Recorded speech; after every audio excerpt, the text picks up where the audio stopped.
Hello guys! For today's video, kami nga ay magkikita ng aking first cousin na si Michelle para mag-dinner at mag-coffee. Dahil nga, nagkataon na sabay ang aming rest day. Alam niyo naman guys, ang schedule natin dito sa abroad ay napaka-busy talaga. Kaya susulitin namin ngayong araw na to ang aming bonding. At nandito nga pala kami sa isa sa mga pinakasikat na Filipino restaurant dito sa may Saudi Arabia, ang La Paz Bat Choy, dahil dito mo lang matitikman ang panlasang Pinoy. At ito na nga ang aming order guys, ang kanilang special fried bangos, at syempre meron ding chicken La Paz Bat Choy at ang kanilang special chicken inasal.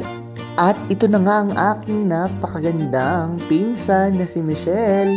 At ayan nga guys, bit-bit niya ang aking mga gamot dahil ang aking pinsan ay isa po siyang nurse dito sa may Saudi Arabia. Tara, kain na tayo!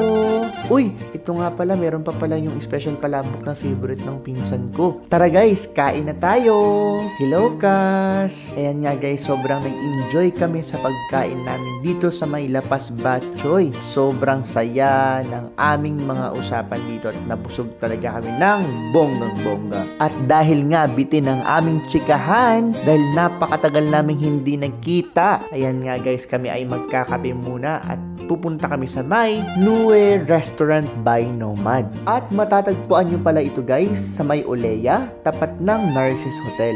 Sobrang ganda daw talaga dito guys, sabi na aking pinsan, dahil she visit here last time at pang Instagram talaga ang kanilang restaurant. Let's go guys, magkape tayo dito sa may Nue Restaurant. Kaya kung ikaw ay may date, bonding with friends and family, perfect talaga tong place na to guys dahil napakaganda talaga. At heto na nga ang aming order, ang kanilang special truffle pizza. At nag-order din kami ng cappuccino at ang aming favorite na strawberry cheesecake. Ano pa guys, ang inaantay nyo? Lantakan na natin to. Wow, talagang sobrang sarap talaga ng kanilang food dito guys at sobra kami nag-enjoy sa place at sa aming mga chikahan.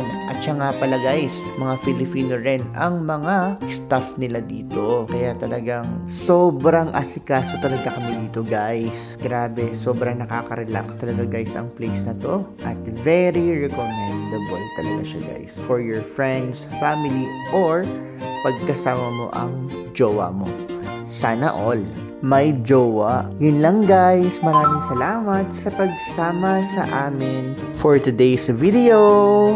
Thank you so much. And please subscribe my YouTube channel, Dominic Chua Makoy. Thank you guys. God bless.